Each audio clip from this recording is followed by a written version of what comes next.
Ambassador Al-Askari, distinguished guests, colleagues, ladies and gentlemen. Good afternoon to you all, and welcome to the Chinese University of Hong Kong. It is our great honor and privilege to have with us today Ambassador Alauddin A. Al-Askari, Consul General of the Kingdom of Saudi Arabia in Hong Kong, as our distinguished speaker. This is the 9th in our series of lectures by Consul Generals in Hong Kong, and Ambassador Al-Askari will speak to us this afternoon on a topic of vital interest, the Kingdom of Saudi Arabia, a force for peace and energy to the world. Mr. Al-Askari pursued undergraduate studies in electrical engineering at St. Louis University in the 1960s. After receiving his master's degree in electrical engineering from the same university in 1971, he joined the Saudi Arabian Ministry of Information as an engineer for the Saudi TV network, where he rose through the ranks to become its Director General of Technical Affairs, overseeing the technical operation of the state-run television. During this period, he also rendered professional services to a number of multinational organizations, including the Arab Organization of Broadcasting and the Arab Satellite Communication Organization. In 1984, Mr. Al-Askari joined the Ministry of Foreign Affairs as Director of Technical Affairs for Communication and was put in charge of maintaining and developing the ministry's communication network. There he worked for close to 20 years until 2003, when he was appointed Consul General of the newly established Saudi Arabian Consulate General in Hong Kong. Outside his official duties, Mr. Al-Askari served as Vice President of the Saudi Squash Federation from 1985 to 2001. He has also written a book on satellite reception for television. This afternoon, Ambassador Al-Askari is going to speak to us on his country as a force for peace and energy to the world. Saudi Arabia is the world's leading oil producer and exporter. It is situated in the Middle East, the world's geopolitical hotspot. The ambassador will enlighten us on Saudi Arabia's many efforts to stabilize the oil market and play its role as a peacemaker in the region. We also look forward very much to hearing his views on the country's relations with China, the Hong Kong SAR, and the United States. So, ladies and gentlemen, please join me in warmly welcoming Ambassador Al-Askari.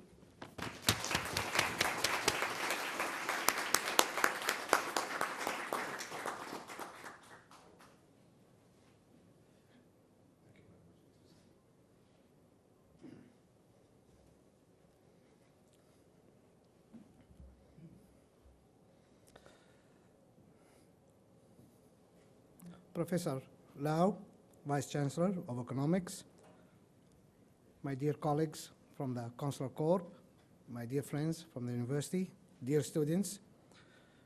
First of all, I would like to thank Professor Lau for the kind invitation, and I'm pleased to be with you here today. I think I better put this on. I believe it's a very good opportunity to introduce Saudi Arabia, to talk about the relation between the Kingdom of Saudi Arabia on one side and China and Hong Kong on the other side, to mark the ways in which the two sides have come closer over the last couple of years and becoming increasingly important at a time when Saudi Arabia's rich resources and active role in the world have led to a shift in the global political and financial landscape. While China is witnessing this remarkable boom, I also would like to introduce you a number of issues about Saudi Arabia, its international dynamics, its success and challenges, and recent development in political, social, economic, and cultural domains. This is a very big subject. We hope we can cover it in such a short time. At the beginning, I think a lot of people here, I noticed, don't know much about Saudi Arabia. So allow me to introduce some of the slides and some of information, basic information about the Kingdom of Saudi Arabia. First of all, we go to the map and location. It is in Southwest Asia, as you can see on the map, the crossroads of Europe, Asia, Africa, extending from the Red Sea in the west to the Arabian Gulf on the east, bordered on the north by Jordan, Iraq, and Kuwait, on the south by Yemen and Oman, and in the east by the United Arab Emirates, Qatar, and Bahrain. The kingdom occupies approximately 2,250,000 square kilometers. Our population, I was told, it's written here 23 million, but I think we have been very active, so we're about 25 now, million, including about 7 million expatriates. Our flag is green background with white letters. The Muslim creed in Arabic, there is no God but God. Muhammad is a messenger of God. It's part of the Quran. Our emblem, a date palm representing vitality and growth, and the two crossed swords symbolizing justice and strength, root in faith. We asked somebody once who didn't know about that, and he told us the two swords means if you go wrong on the right side, they use a sword to cut you. And if you go left, then they use a sword, the other sword, to cut you. But if you go straight, you go up to the date tree and you can eat all the dates you want.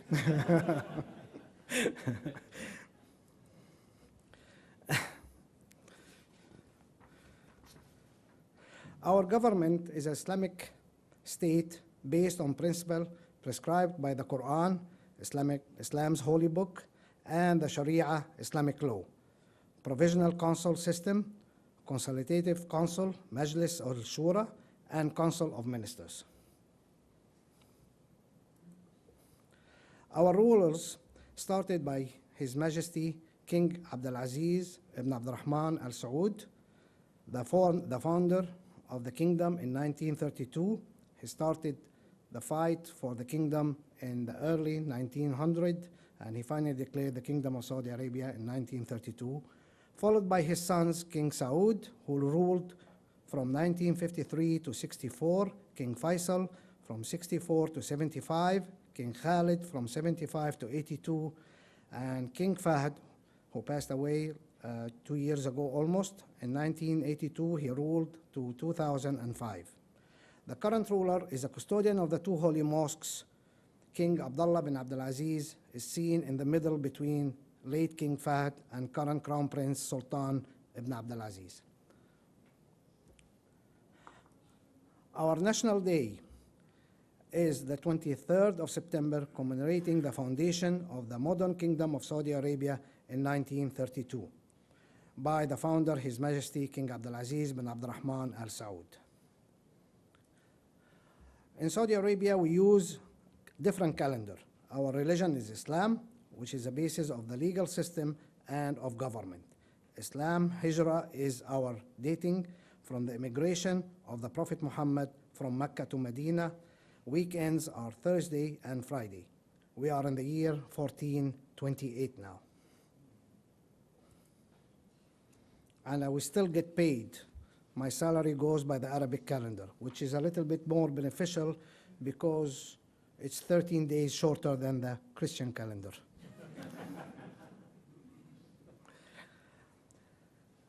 This gives you a slide of an idea how Saudi Arabia used to look.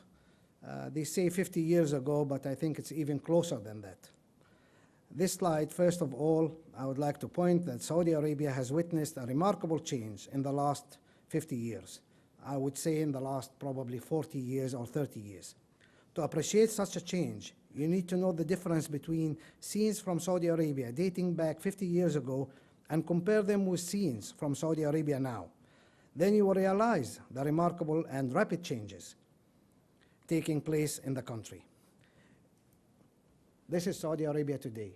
I'm very proud of the slide on the left because that represents the Saudi Arabian television system and the tower there with the crystal on the top. We call it the diamond. I can talk about that more because I was a designer of that building when I was Director General of Saudi Arabian Television.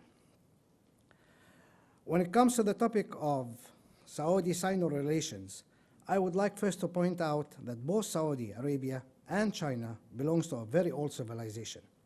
As a matter of fact, I was sitting with Professor Lau now in his office, and there were some Chinese written on his wall, and very much proverbs, very much similar to the Arabic out of Quran and out of the Arab traditions. When he says, don't do to your neighbor or to your friend what you hate him to do to you. We have the same saying, and I was explaining to him, love to your brother what you love to yourself. So there is a lot of similarity between Arab traditions and Chinese traditions and culture. Both Saudi Arabia and China also share many characters, as I said, when it comes to politics. Both believes in non-interference policy.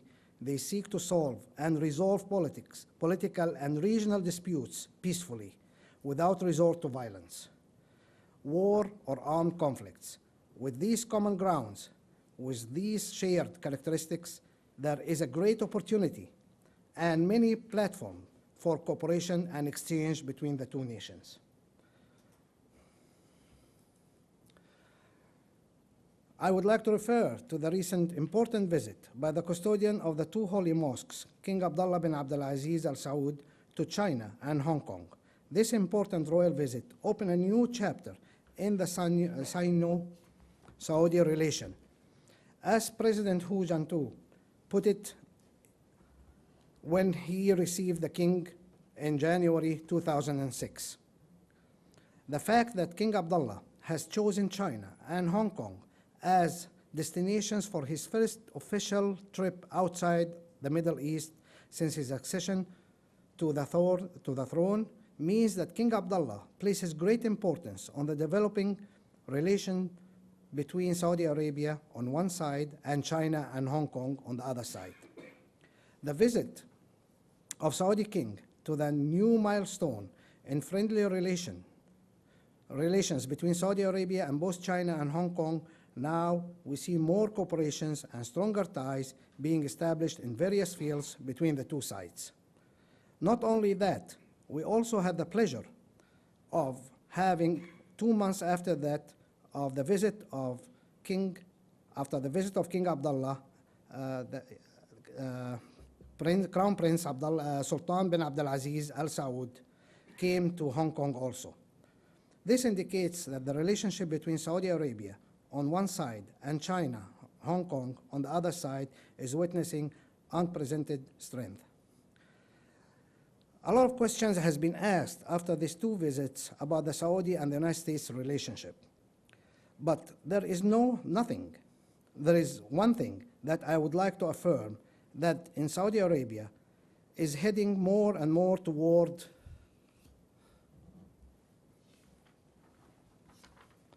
East in general and China in particular.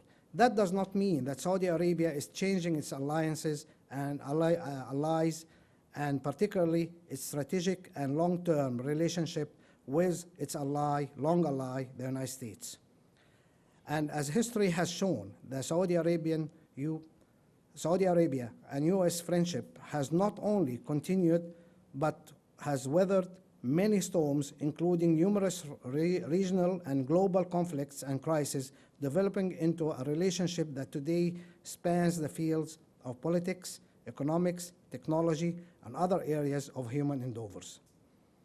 We explain the relationship between Saudi Arabia and the United States as Catholic marriages. We can disagree with each other, but we can never get divorced. Cooperation between Saudi Arabia and China. China and Saudi Arabia have made remarkable achievements in economics, trade, and energy cooperation.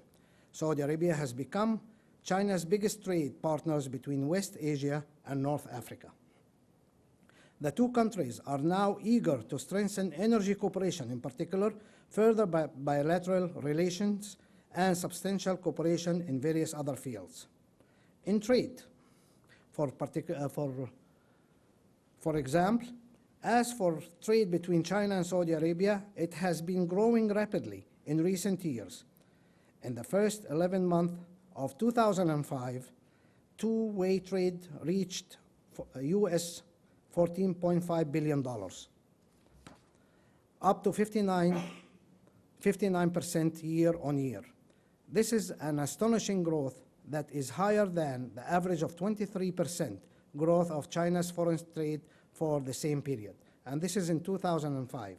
We're still collecting the figures for 2006, and of course we are in the beginning of 2007 now. The oil sector. I would like to point out some figures related to the cooperation in energy field in particular. China imported more than 20 million tons of crude oil from Saudi Arabia in the first 11 months of the 2005. It has increased about 25% in the 2006. Saudi Arabia exported to China about 450,000 barrels of oil daily, which accounts for 14% of China oil import at 2005. China is now Saudi Arabia's fourth largest importer and fifth largest exporter, while Saudi Arabia is China's 10th largest importer and biggest oil supplier. Too many numbers. Saudi Arabia will advance bilateral reciprocal cooperation in economy, energy, infrastructure, and encourage cultural exchange with China and Hong Kong.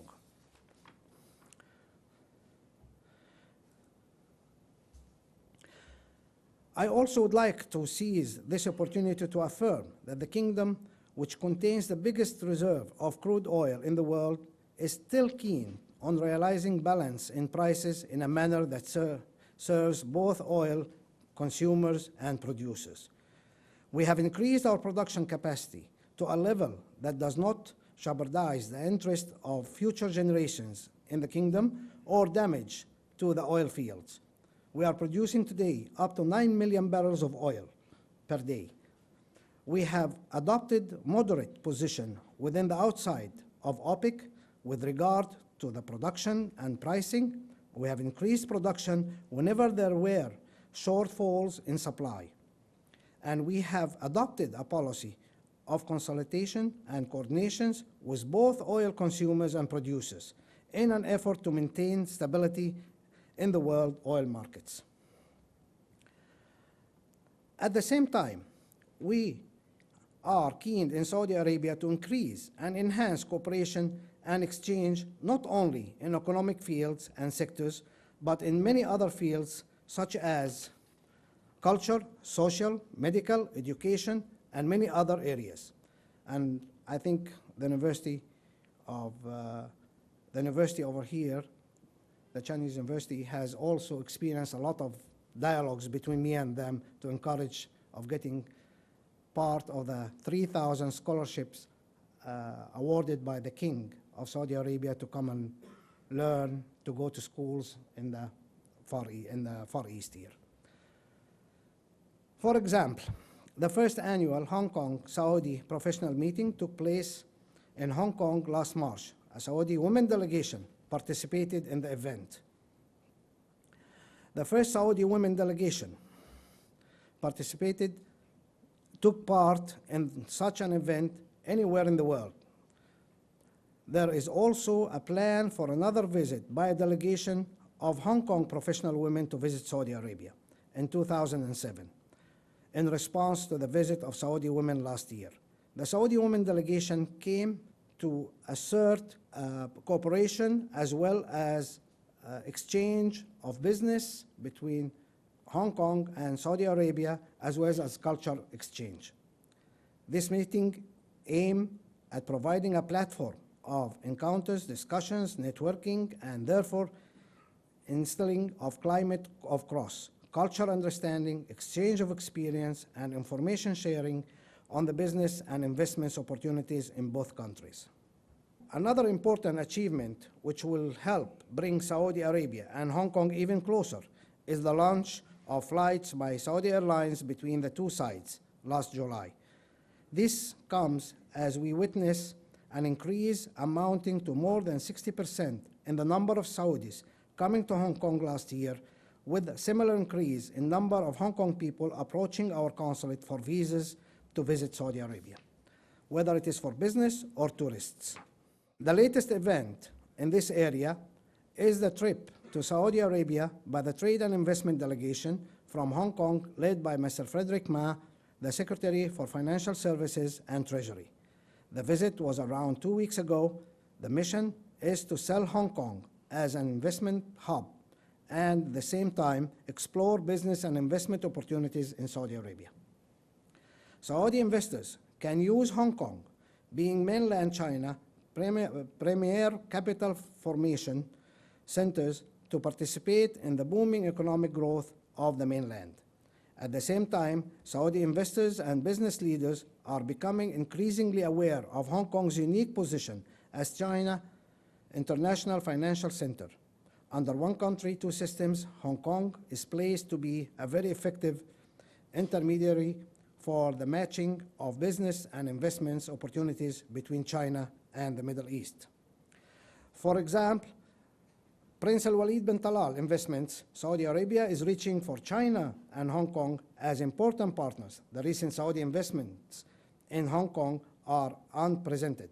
Last year, Prince Al-Walid bin Talal and the elite group for Saudi investors signed an agreement for strategic offer for $2 billion in the Bank of China. This historical offer is an example of numerous opportunities that lie ahead in this area. If I'm going to count all the companies, Saudi companies who participated also in investments in Hong Kong here, I need another 2 hours. I don't think we have the time for that. Since I came to Hong Kong 3 years ago as Consul General of Saudi Arabia, I put a great deal of emphasis on the importance of establishing mutual understanding as a solid basis for stronger economics and also cultural ties. Understanding Saudi Arabia and Saudi Arabian people. Over the recent years, the Kingdom of Saudi Arabia has been confronted with what many consider its greatest challenge, achieving modernity without surrendering to its heritage, faith, or culture. Examining the merits of the kingdom from the GDP to literacy rates, one finds ever-present success. 77 years ago, Saudi Arabia did not exist. Today, it is a nation marked by sophisticated political, legal, and financial systems, with a culture rich in history and deep in faith. But there is still much to be done. Saudi Arabia has recognized the need for greater reform, economic, social, and political.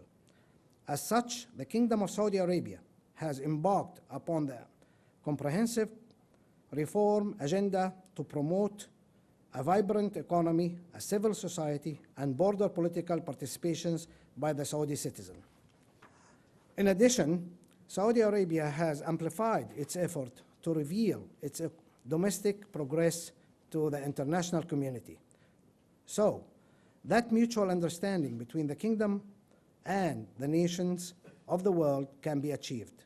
To fully understand any nation in the modern era, it is important to examine the characteristic of its society and culture.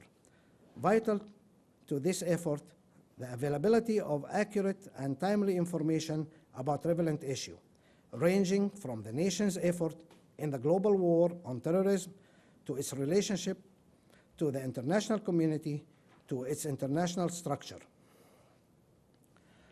It has been my desire and wish to impart this information and offer people across Hong Kong a closer look at the unique characteristics that create the Kingdom of Saudi Arabia, a desert kingdom rooted in history and propelled by faith, foregoing a place for itself in the modern global community. Hence, my welcome to invitations to talk and share my views in TV appearances, in speeches, in meetings, in Foreign Correspondents Club, in various Chamber of Commerces, in TDC forums, and above all, in the Hong Kong universities, such as the respectable university here.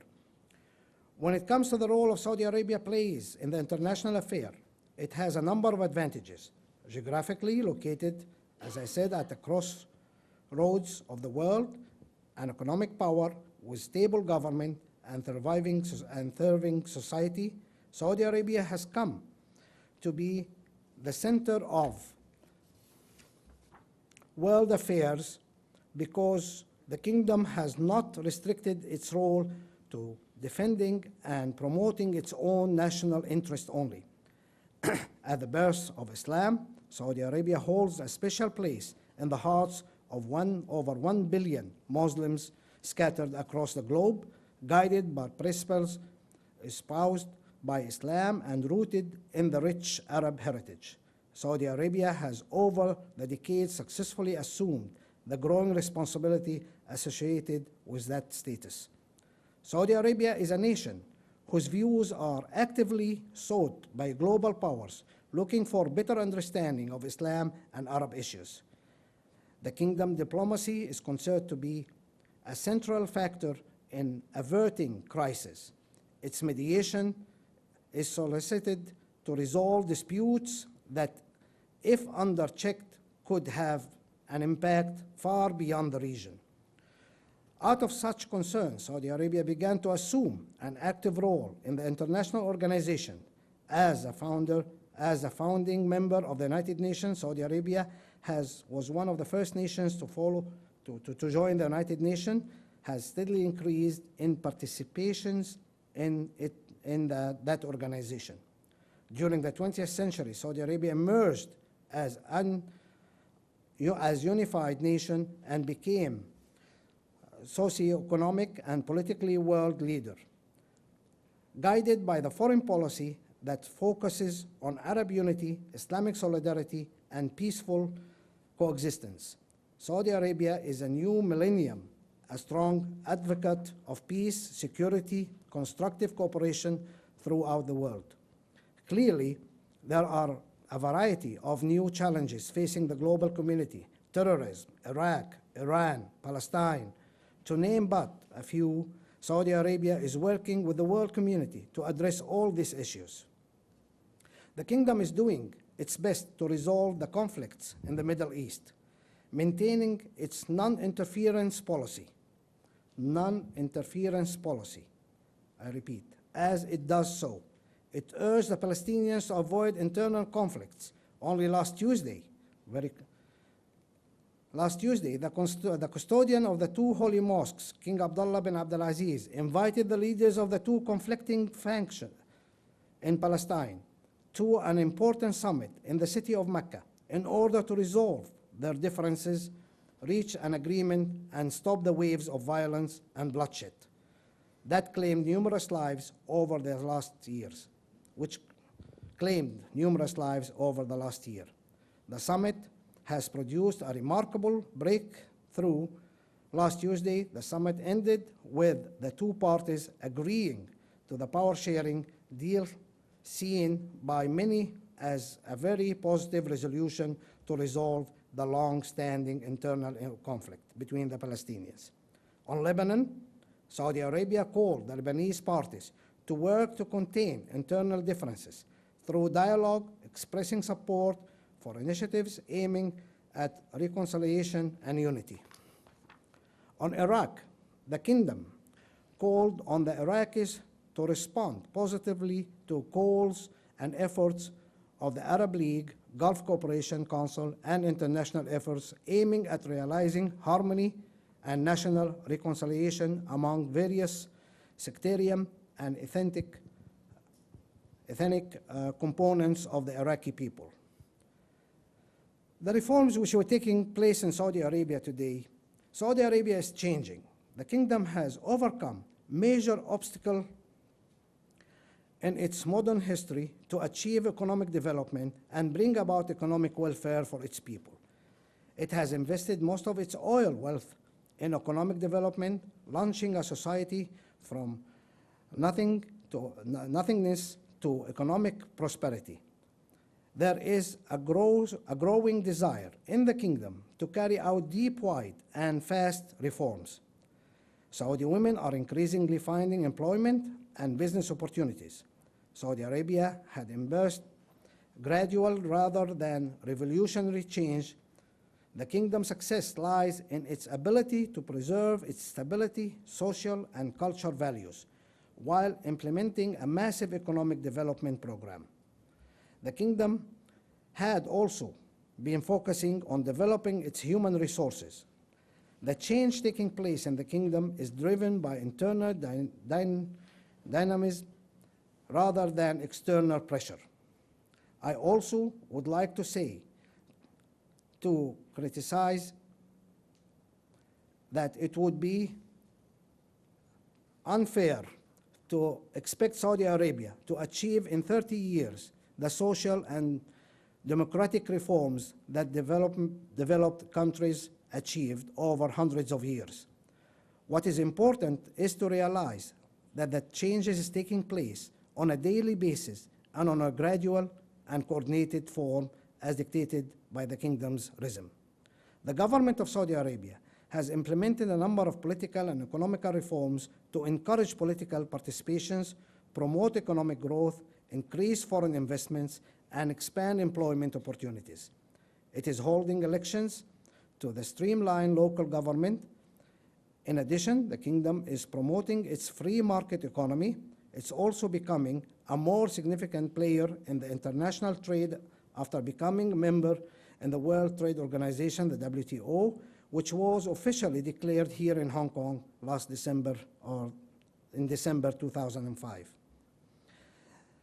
In our consulate, in my office here, we will continue to work on enhancing and increasing economic cooperation and culture, promoting business and investments opportunities in the two sides, the transfer of expertise and technology, as well as culture and academic exchange. It is my belief that all these remarkable and important events and achievements which took place over the last year have built a solid foundations and strong basis for cooperation between us in the present and the future. And we in the kingdom attach a great importance to this cooperation, which will serve the interest of the two sides. Finally, I would like to express my deepest appreciation to all of you and to Professor Lau, who invited me to this wonderful event, and also, since it's a new Chinese New Year, Ko Mi Fa Choi to everybody.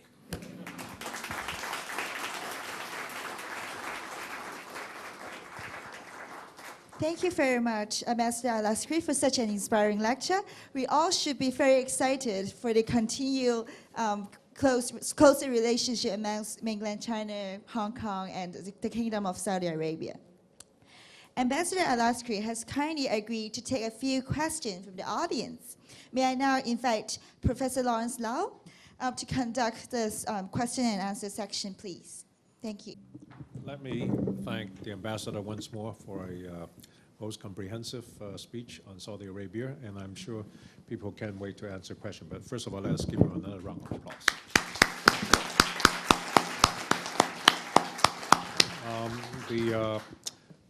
The ground rules are you have to identify yourself, and first preference given to our students, and the press should wait a little bit.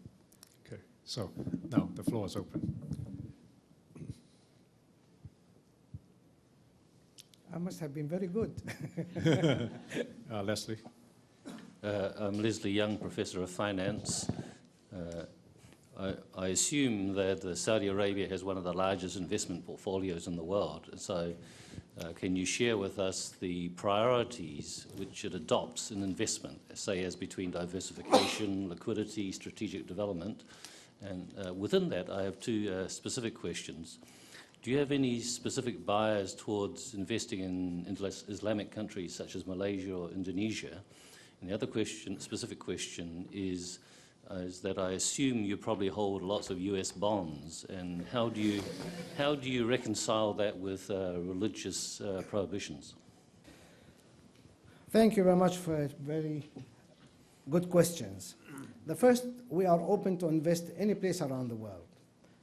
As a matter of fact, the last joint between us and some of the Islamic countries around the world was by Malaysia.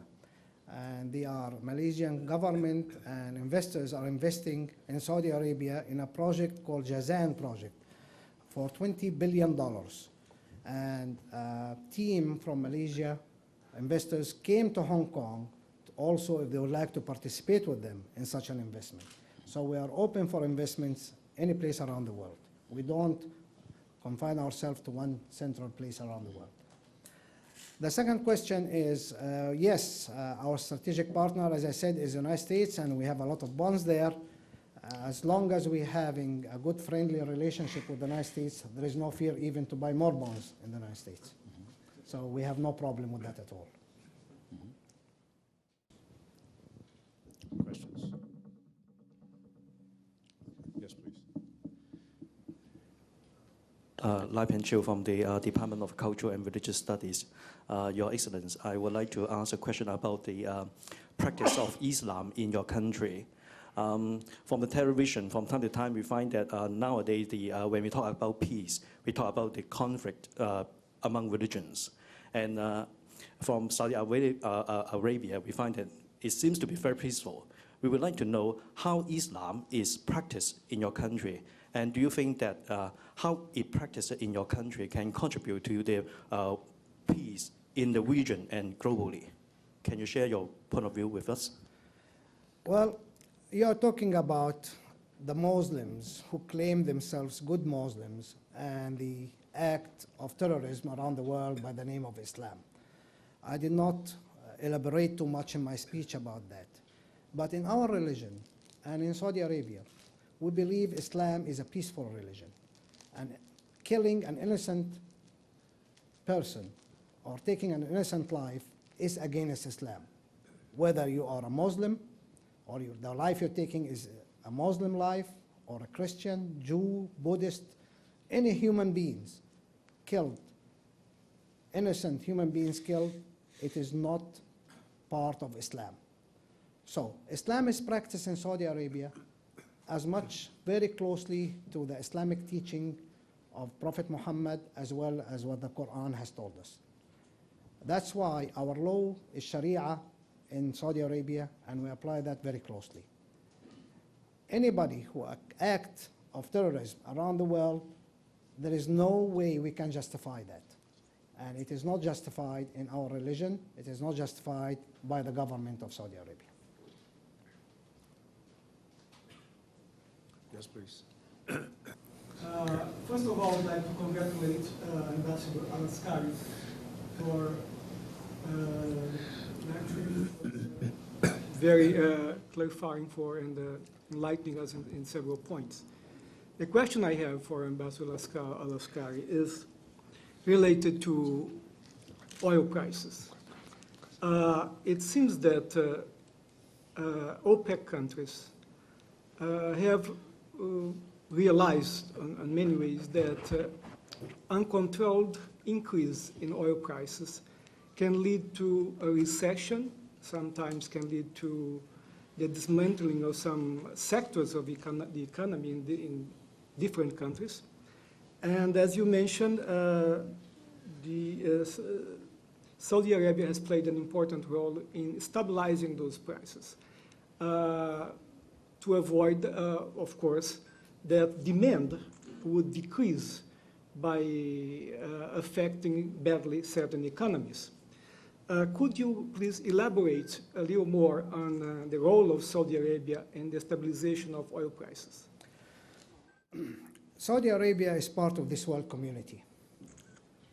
When there is a recession in the world, for any particular reason, or economical crisis in the world, for any particular reason, forget about oil, we are part of this world, and we're going to suffer with it as the rest of the world. Saudi Arabia owns the biggest reserve of oil in the world, and we have the biggest capability of producing oil in any country in the world. We are the only country who can go up to 11 million barrels a day, produce 11 million barrels of oil a day, and now we're working on improving our technology there and our fields that we can go up to 15 billion barrels a day. We have the biggest refineries around the world. That's why, if the oil prices keep going up, it might sound that it's a good idea for us that we are making more money and the oil countries are making more money. But it is not really true, because as part of this world community, 95% of our commodities and projects are imported from outside, whether it is from the east, the west, north, south, whatever. When oil prices goes up, all commodities prices goes up. So we're just taking from the right pocket and paying it from the left pocket. So we're really not benefiting that much. It might be beneficiary at the beginning for our infrastructure projects to really start building when we have the finance to build our infrastructure projects, some of it which is still left to be built. Nevertheless, we have increased our production of oil as much as we can to help to produce the oil prices up. And as you said, as a leader in that field, even in the OPEC, we have always been the leader of convincing all our partners in OPEC to do the same, so we can always keep the prices of oil reasonable. We feel that the best price of oil in Saudi Arabia is between 35 and 40. It shouldn't be increased more than that, really. That will satisfy the needs for any country or any producing country, oil producing country, to really pay for all their infrastructures, for all their projects, and for the needs of their people. That's how we think and that's how we act. Thank you. Additional questions? Yes, please. Student of CUHK. What do you think the government of Saudi Arabia can do except raising the oil price after the war? We don't increase the oil price ourselves. It is a world need and it's a world market, which there are a lot of factors which really affects the oil prices around the world. There is the need of oil, with the shortage of oil, the excess of oil in the market. This is one factor. But there is also a lot of other factors, which are the wars which you have mentioned, what's happening in Iraq. And Iraq is, for instance, an oil supplying country. So whatever goes wrong there goes there. Even in Venezuela, whatever happens between the States and Venezuela, that's also affecting the oil prices. The death of a president, the death of a leader around the country, around the world, can also affect the price of oil. So there are so many factors in the world now, political, economical, which can affect the price of oil around the world. We try, at least within our power, to compensate for at least one factor, which is economically, when there is a shortage of oil, we are ready to increase production so we can stabilize the price of oil. Any other question? Or that was it? Thank you. Yes, please. Mexico. Good afternoon. Thank you very much to my dear colleague, the Consul General of Saudi Arabia. I'm Mr. Leal, Consul General of Mexico. I want to know if you can elaborate a little bit more about the situation of human rights in Saudi Arabia, since this is an important issue in the relationships in between the countries in the world. Very good question, Mario. Saudi Arabia has always respected human rights in its own way. What is considered to be human right is really violated by the other countries, especially the West. It is really applied according to Sharia and Islamic law. But nevertheless, when you understand Islamic law and how fair it is, and the Islamic Sharia, and how it is applied, Saudi Arabia is considered to be one of the lowest, or even the Gulf states in general, is considered to be one of the lowest crime rates in the world. And this is because they are very strictly applying the Sharia law there. If somebody kills, his head is chopped in the public square. If somebody does some major crimes, we treat him exactly as Sharia law is saying. This can sound very cruel and very human rights violations according to a lot of the countries, the West and the West mentality. Nevertheless, we have joined and we have explained our Sharia law to the human rights organizations around the world. We are one of the major countries, part of and members of the human organization around the world.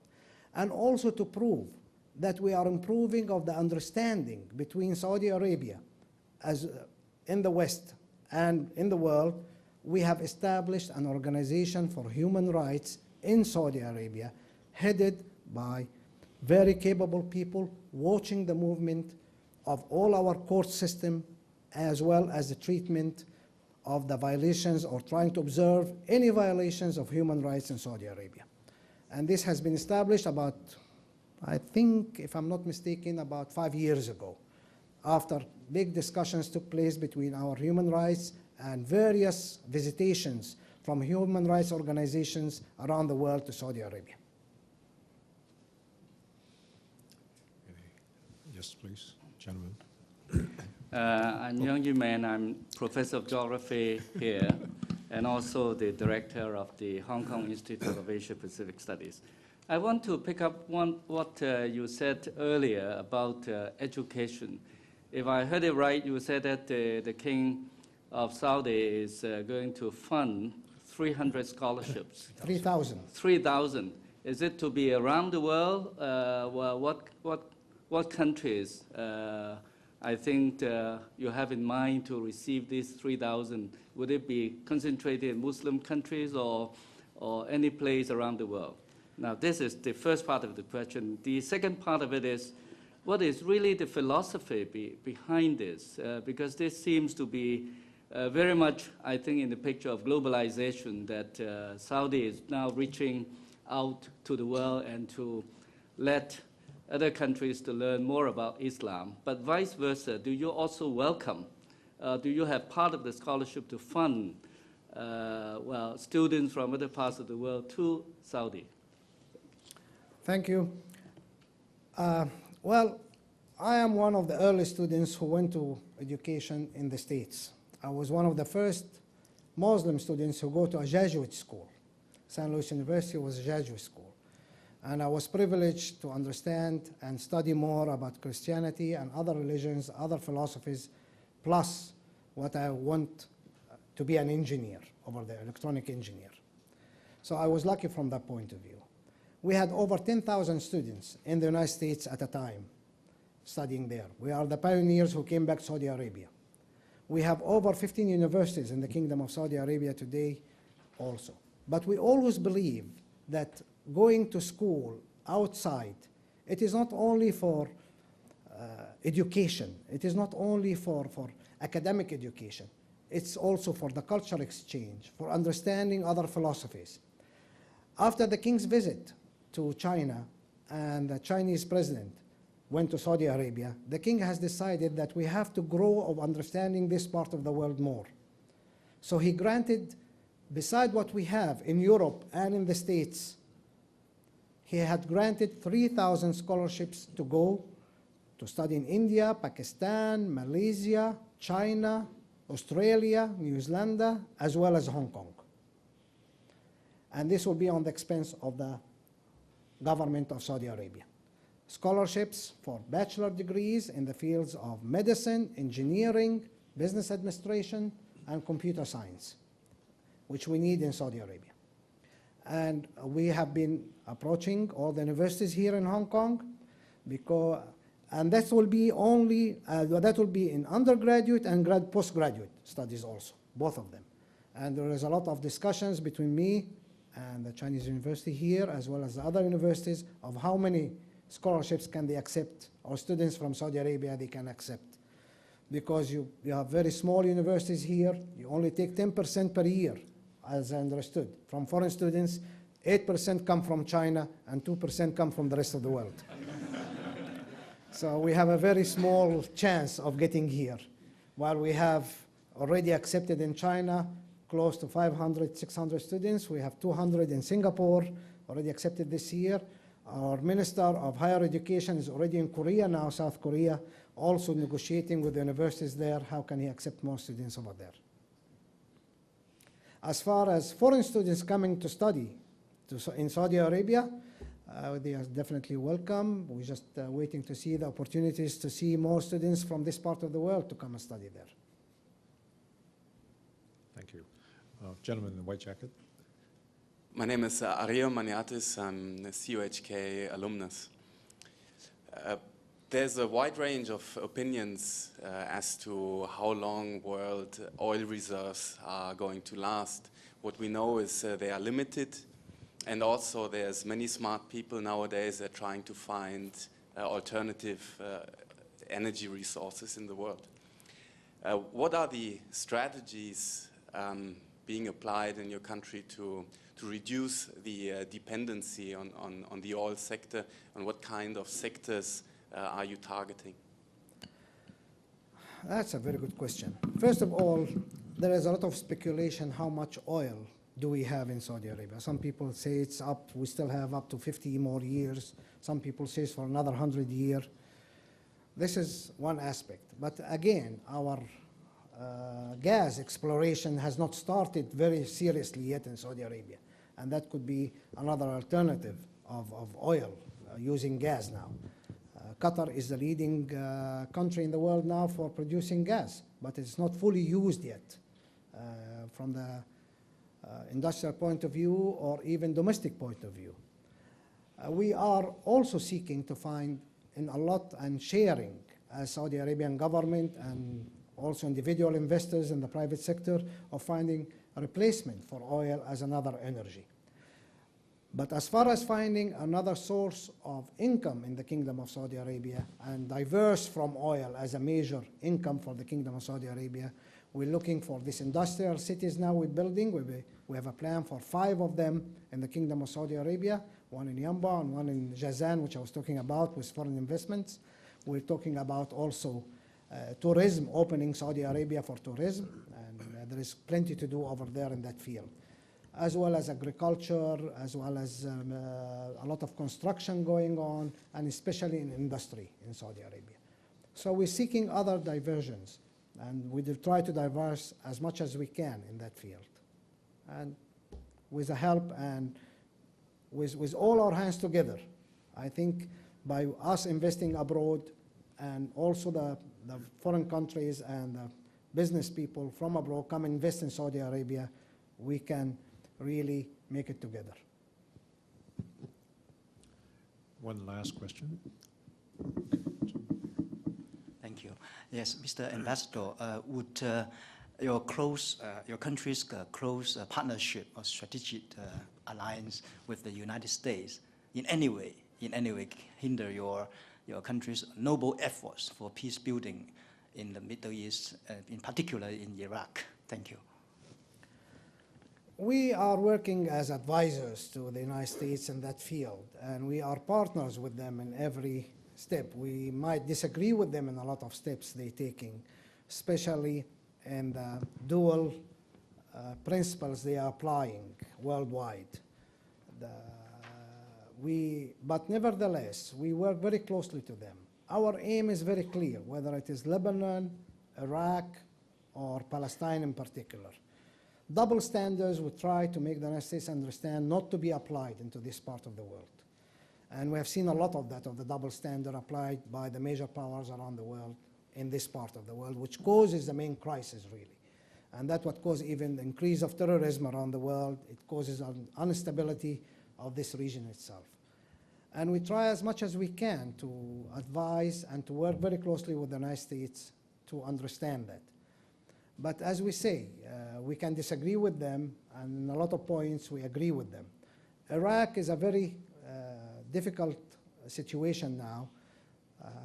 As we say that by the United States invading Iraq, we open a can of worms. There was no cells of Al-Qaeda there. There were no terrorism there. The number of people killed in Iraq today by the American forces is much more than what Saddam Hussein has murdered by himself. Innocent people killed there. And as the region is boiling, there are more people killed in Palestine by the Israeli forces by the name of defending themselves.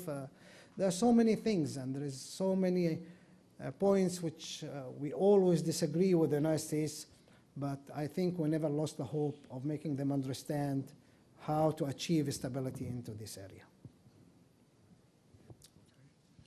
Well, thank you again. Let us give the ambassador a big hand.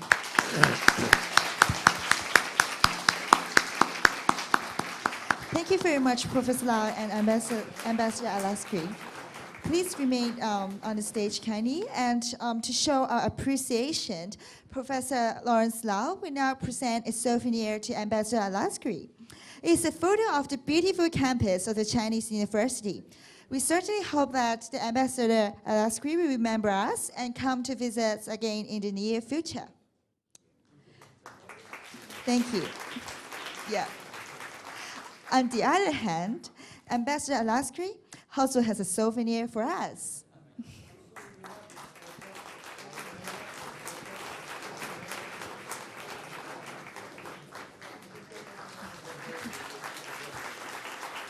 Thank you very much.